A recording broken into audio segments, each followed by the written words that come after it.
Pakistan England पिंडी test, बड़े बड़े पंखे लगाए गए, हीटर लगाए गए, विकेट में से क्या निकलेगा किसी को पता नहीं था। पहला ही गेंद हुआ मैच का, वो टर्न भी हुआ और लो भी रहा।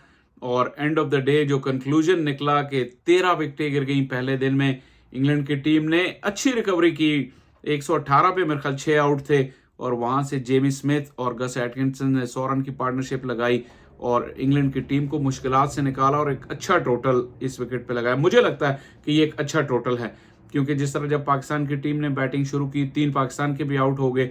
इंग्लैंड के पास ज्यादा बैलेंस्ड अटैक है, ज्यादा वैरायटी है उसमें, और पाकिस्तान की बॉलिंग एक टाइम पे लग रहा था जब पार्टनरशिप लगी तो ऐसा लगा कि शान मसूद के पास जो है या तो वो अपने बाकी बॉलर्स पे कॉन्फिडेंस नहीं कर रहे थे, या फिर उन्हें लगा कि कंडीशंस के हिसाब से उनका बॉलिंग अटैक वो बैलेंस नहीं है जो वो चाहते हैं। लेकिन जाहिर है अब पाकिस्तान टीम का जो नया स्ट्रक्चर आया उसमें कप्तान और कोच की सिलेक्शन में कोई से नहीं है। तो बहरहाल साजिद खान और नोमान ने एक मरतबा फिर जो है ज़बरदस्त बॉलिंग की, छा गए वो। लंच तक तो उन्होंने अनचेंज बॉलिंग की, और लंच के बाद आते ही तकरीबन जो है 6-6 ओवर या 5-5 ओवर लंच के बाद दोबारा भी उन्होंने किए लगातार। ऑलमोस्ट मुझे याद है कि 20-20 ओवर्स का स्पेल उन्होंने किया, और इस दौरान 6 आउट थे इंग्लैंड के। लेकिन फिर जब पार्टनरशिप लगी तो ऐसा लगा कि शान थोड़े फ्लैट हो गए और कोई उनके पास ज़्यादा ऑप्शंस नज़र नहीं आए, और पाकिस्तान ने एक अच्छा स्कोर करवा दिया। लेकिन पाकिस्तान की जो वरीज हैं वो बैटिंग में, इन पिचों पे भी Abdullah Shafique is having a very very rough time. वो एक मरतबा फिर जल्दी आउट हो गए। Saim Ayub hit and miss हैं, वो कभी करते हैं परफॉर्म कभी नहीं करते। आज भी जो है वो आप कह सकते हैं सॉफ्ट डिसमिसल था उनका, मिड विकेट पे कैच हुए।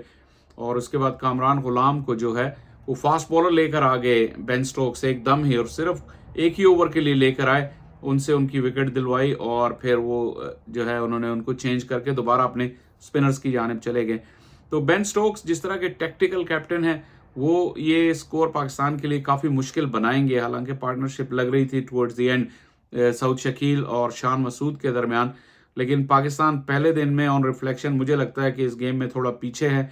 उसकी वजह ये कि जो पार्टनरशिप लगी बीच में उसने इंग्लैंड का स्कोर काफ़ी बेहतर बना दिया। विकेट क्या बिहेव करेगी आने वाले दिनों में, ये मिलियन डॉलर क्वेश्चन है। जो जो अर्ली इंडिकेशंस है वो तो यही है कि ये डस्टी होती जा रही है और ये क्रम्बल करेगी।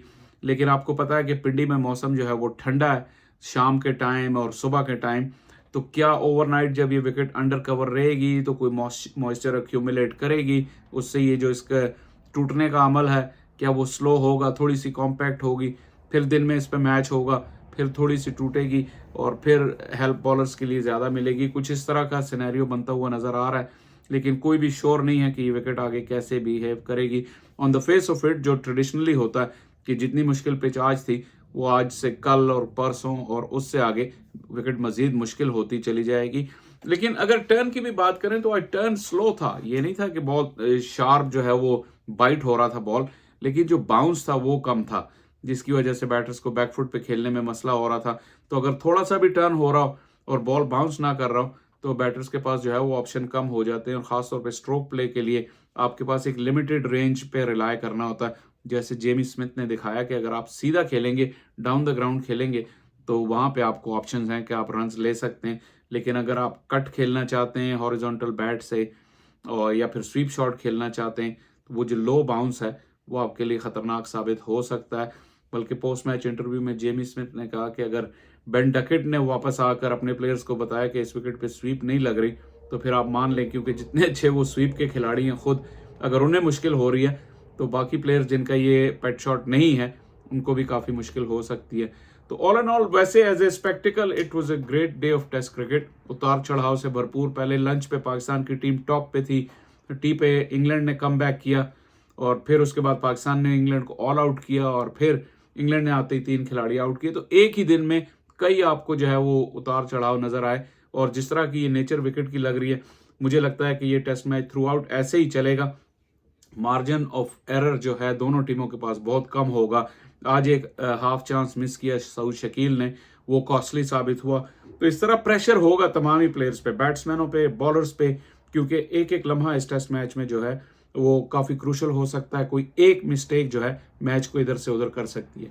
थोड़ा आते हैं पिंडी के क्राउड की जाने। पहले दिन के हिसाब से काफ़ी डिसअपॉइंटिंग क्राउड था, हालांकि मुझे बड़ी मायूसी हुई जब स्टैंड्स में कुर्सियां नहीं लगी हुई थी और कंक्रीट पे तमाशाइयों को बैठना पड़ा।